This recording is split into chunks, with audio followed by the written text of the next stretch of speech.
اللي هم بيعملوا البانس ستوليك اللي هو الميترال ريجيرج والترايكاسبيد ريجيرج والفي اس دي، واما الميرمر بتاعه الايجكشن سيستوليك اللي بتظهر اثناء الايجكشن بس ومدتها 2 من 10 من الثانيه، ودي بتاعه الاورتيك ستينوزس والبلمونري ستينوزس، ومعاهم الاورتيك ايه؟ معاهم السيستميك هايبرتنشن والبلمونري هايبرتنشن اللي احنا فرقناهم عن بعض عن طريق السكند هارت ساوند. فلو عندي ايجكشن سيستوليك على البلمونري اريا معاه مافلد سكند هارت ساوند بقول عليه ده بالمونري ستينوزس، ولو كان معاه اكسنتويتد هارت ساوند اقول عليه بالمونري هايبرتنشن. وعلى العكس تماما لو انا سمعت على اورتيك اريا وسمعت ايجكشن سيستوليك معاه اكسنتويتد سكند هارت ساوند يبقى ده سيستميك هايبرتنشن، ولو معاه مافلد هارت ساوند اقول عليه بتاع الاورتيك ستينوزس. لاحظوا ان الميرمر البان بياخد 3 من 10 من الثانيه وما بيظهرش معاه الهارت ساوند، لكن الميرمر الايجكشن بياخد 2 من 10 من الثانيه بس، وصوت السكند هارت ساوند بيبقى ايه؟ مسموع. امثلها لك تاني عشان ما تنساهاش. لو سمعتك على الميترال اريا او على الترايكاسبيد اريا او على الليفت باراستيرنال وسمعت الصوت ده من غير ما تلاقي عليه صوت الهارت ساوند تقول ده الميترال ريجيرج، البانس ستوليك بتاع الميترال ريجيرج، او البانس ستوليك بتاع الترايكاسبيد ريجيرج، او البانس ستوليك بتاع الفنتريكولار سيبتال ديفكت اللي بيتسمع على الليفت باراستيرنال ويبقى ليه بروباجيشن لكل البريكوردي. لكن لو لقيت الميرمر بروباجيتنج ناحيه الاكزيلا تقوم تقول لي ده بتاع الميترال ريجيرج، ولو لقيته لوكالايزد على الترايكاسبيد اريا تقوم تقول لي ده بتاع الترايكاسبيد ريجيرج. حد تاني يجي يقول لي طب افرض ان انا سامع على الترايكاسبيد ليه ما يكونش ده ميترال بروباجيشن؟ اقوم اقول لك خلي العيان ياخد نفس ويكتمه، فلو الميرمر ده زاد يبقى ده الميرمر بتاع الترايكاسبيد ريجيرج اللي هو بيزيد مع الانسبيريشن، واسم هذا الساين اسمه الكارفالو ساين.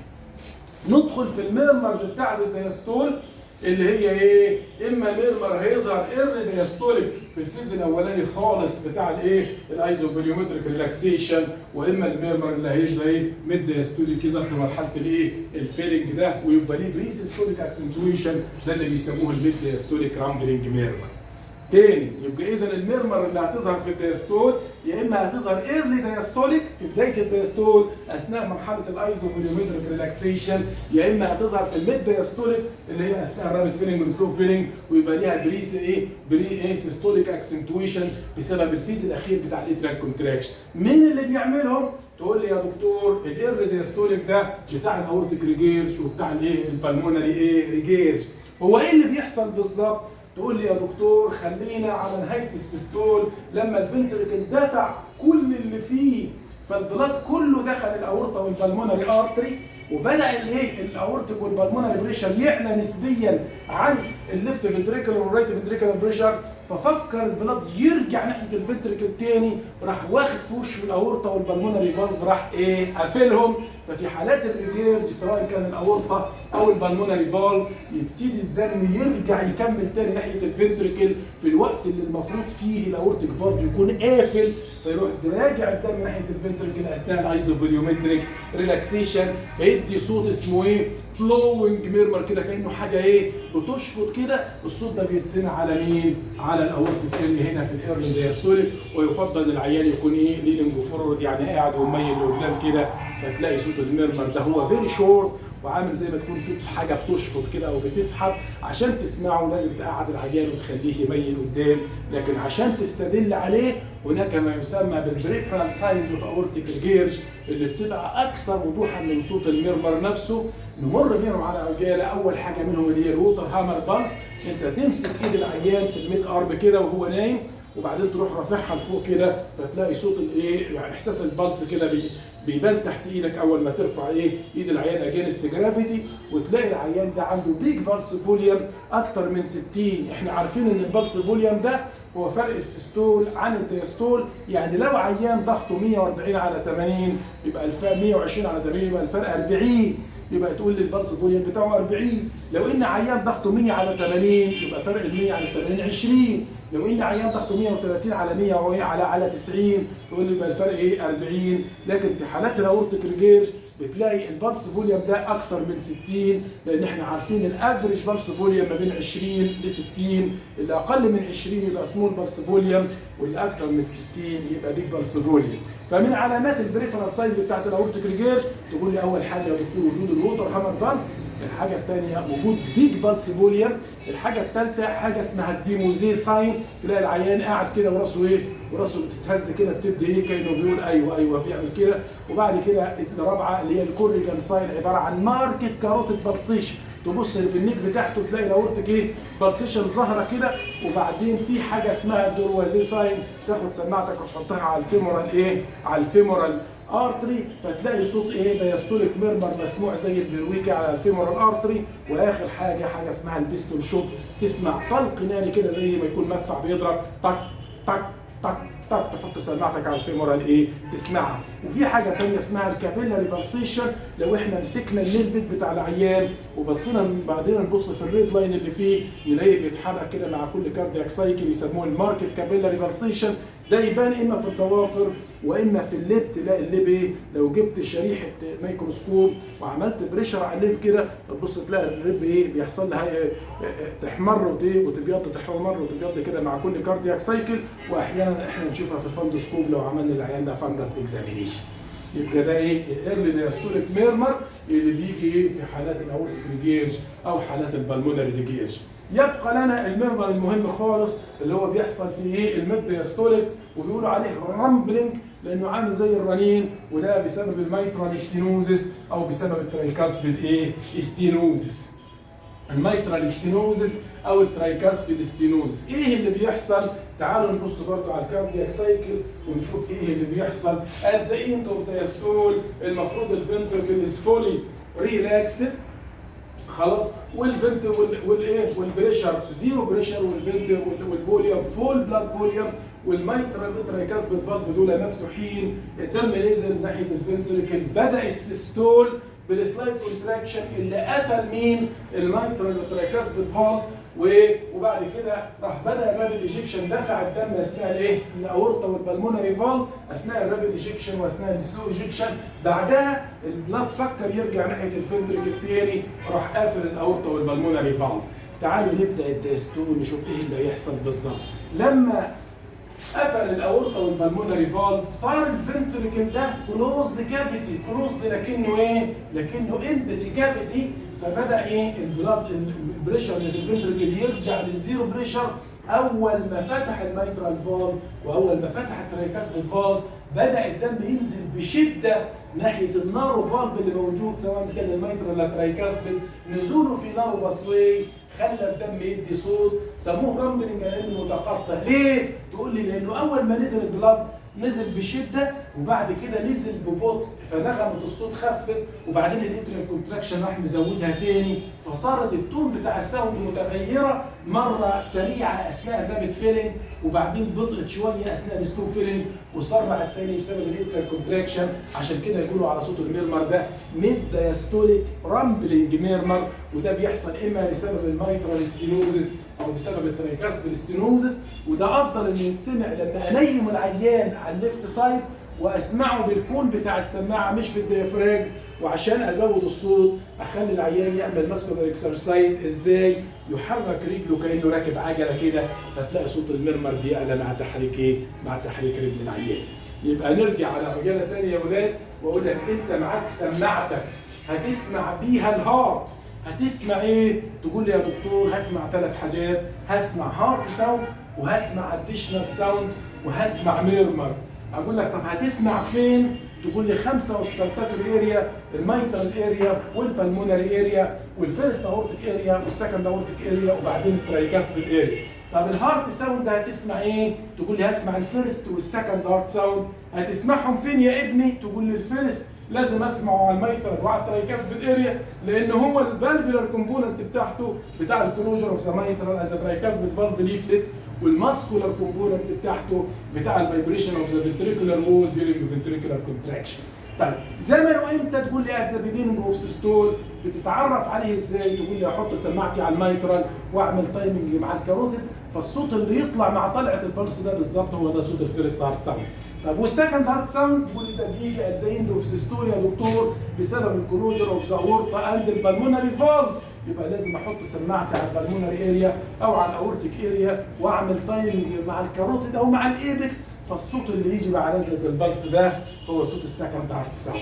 خد بالك الفيرست هارت ساوند ليه فالفيلر وليه ماسكولار كومبوننت، لكن السكند هارت ساوند فالفيلر كومبوننت بس لكن معاها سبليتنج. السبليتنج ده بتاع ايه؟ تقول لي لان الاورتيك كومبوننت بتسبق البلمونري كومبوننت بسبب ان الاورتيك بريشر 120 والبلمونري بريشر 25 بس. طيب بعد كده طب الاديشنال ساوند بتسمع ايه؟ تقول لي هسمع الثيرد هارت ساوند وهسمع الفورث هارت ساوند. الثيرد هارت ساوند ده بروتو دايستوليك يعني في بدايه الدايستول اثناء مرحله الرابيد فيلينج، والفورث هارت ساوند ده بري سيستوليك اثناء مرحله الايه؟ الاتريال كونتراكشن. طب في حاجه اسمها الاوبننج سناب والدايستوليك شوك، تقول لي القاعده العامه ان اوبننج اوف ذا فالف ساوندلس لكن كلوجر اوف ذا فالف انديوس ساوند. فلما يبقى عندي مايترال ستينوزس او ترايكاسبيد ستينوزس فتح المايترال او ترايكاسبيد فالف تحدث ساوند يسموه الاوبننج سناب، وفتح الاورطه والبلمونري فالف تحدث ساوند بنسميه الدايستوليك شوك. طيب بعد كده الميرمر يا ولاد بتسمعوا ايه؟ تقول يا اما ميرمر قاصر على السيستول سميناه بايه؟ سيستوليك ميرمر، يا اما ميرمر قاصر على الدايستول سميناه دايستوليك ميرمر، يا اما ميرمر شامل السيستول والدايستول اللي احنا بنسميه الماشينري ميرمر، وده بيحصل في حاجه واحده بس اسمها البيتنت داكتس ارتريوزس. اللي هي ايه دي؟ تقول لي عندنا كونجينيتال ايه؟ كوميونيكيشن بتوين الاورتا والبلمونري فالف بتبقى موجوده اثناء الانترايوتراين لايف، ومفروض انها تقفل على طول بعد الولاده، فلو استمرت من غير ما تقفل يحصل شنط للبلاد من الاورطه ناحيه البلمونري فالف. تقول لي طب ليه الفي اس دي ما بتعملش الكلام ده؟ هو اقول لك الفنتريكولار بريشر في اثناء الدايستول بيبقى متساوي زيرو بريشر، عشان كده ما بيحصلش شنط للبلاد من الليفت فنتريكل للرايت فنتريكل الا اثناء السيستول بس، لكن اثناء الدايستول 2 زيرو بريشر. انما في حالات الايه؟ البيتنت داكتس ارتريوزس الاورتيك بريشر اثناء السيستول بيبقى 120 والدايستوليك بريشر بيبقى 80 والاورتيك والبلمونري بريشر في اثناء السيستول 25 والدايستوليك بريشر 10. عشان كده في بريشر جريدينت بين الاورطه والبلمونري ايه؟ ارتري اثناء السيستول واثناء الدايستول يدي صوت ميرمر يسموه ماشينري ميرمر زي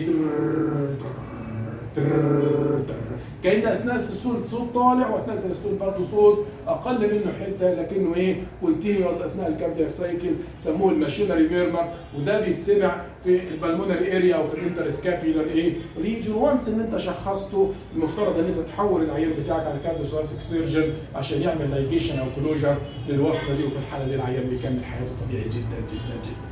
اعتقد ان دي يعني كانت ايه؟ يعني حلقه مفصله عن الكاردياك اوسكالتيشن.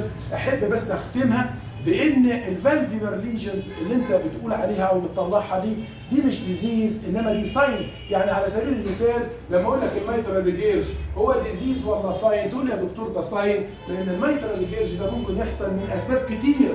زي ايه؟ تقول الميترال ريجيرج ده ممكن يحصل بسبب الروماتيك فيفر، وممكن يحصل بسبب الانفكتيف اندوكاردايتس، وممكن يحصل بسبب المايوكاردايتس او الكارديوميوباثي اللي بيعمل دايلاتيشن للميترال فالف رينج، وممكن يحصل بسبب الرابشر كوردا تندينا او البابيلاري دي الماسل ديسفانكشن اللي هي ممكن تحصل بسبب الكوروناري ارتري ديزيز او الميوكاردال انفاركشن. يبقى في الحاله دي لما تقول العيان ما عنده ميترال ريجيرج هل انت تعني ان ده تشخيص؟ تقول لي لا يا دكتور انا اعني انه ساين، لان المفروض ان الميترال ريجيرج ده سببه روماتيك فيفر او سببه انفكتيف اندوكاردايتس او سببه مايوكاردايتس او سببه ميوكارديوميوباثي او سببه اسكيميا او مايوكاردال انفاركشن. كذلك الاورتيك ستينوز لما اقول لك الاورتيك ستينوز هو ده مرض؟ تقول لي لا يا دكتور ده عرض، لان الاورتيك ستينوز ده ممكن يكون كونجينيتال بايكاس بالاورتيك فالف، او ممكن يكون بسبب الروماتيك فيفر، او ممكن يكون بسبب الكالسيفيكيشن في الاولد ايج اللي بيسميه الكالسيفيك اورتيك ستينوزس، او ممكن يكون بسبب سندروم بيسموها ايه؟ الهايبرتروفيك اوبستراكتيف كارديوميوباثي اللي هي بيسموها الهوكم عشان تقراها في الكتاب. تقول ايه هو الهوكم ده او الهايبرتروفيك اوبستراكتيف كارديوميوباثي؟ يقول لك والله العيان بيتولد وهو عنده ايه؟ سيكننج في الانترفنتريكولار سيبتم. ده السيكننج ده بيعمل نارونج عند مدخل مين؟ عند مدخل الاورطه. يبقى هو اسمه سب فالفيولار اورتيك ستينوزس، يعني الاستينوزس مش على مستوى الفالف لكن على مستوى السب فالفيولار ليجن بسبب السيكنس اللي بتبقى موجوده في الانترفنتريكولار سيبتم، وده لابد انه يتشخص كويس بالايكو عشان علاجه ملوش علاقه بالفالف خالص. ده احنا بنعمل ريسكشن للانترفنتريكولار سيبتم ده بحيث ان احنا نعدل مدخل الاورطه. يبقى لما اجي اقول لك العيان عنده اورتيك ستينوز هو ده ديزيز، تقول لي ابدا ده مش ديزيز يا دكتور، ده ساين، لانه ده ممكن يكون كونجينيتال اورتيك ستينوزس او روماتيك اورتيك ستينوزس او كالسيفيك اورتيك ستينوزس او بسبب الهيريديتاري هايبرتروف اوبستراكتيف كارديوميوباثي.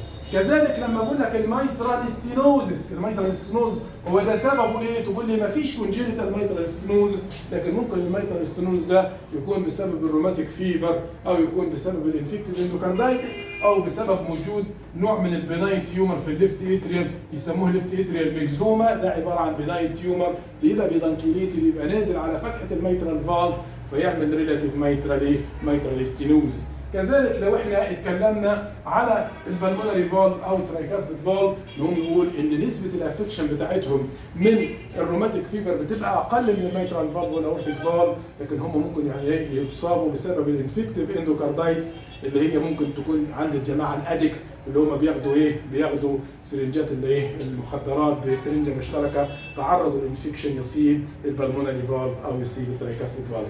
أنا عطلت على حضراتكم لكن الموضوع كان يحتاج مزيد من التفصيل، لكن لعلنا إن شاء الله نستكمل برضه في مرحلة ثانية مزيد من المعلومات اللي هنعرضها إن شاء الله عن الكاردياك اوسكالتيشن.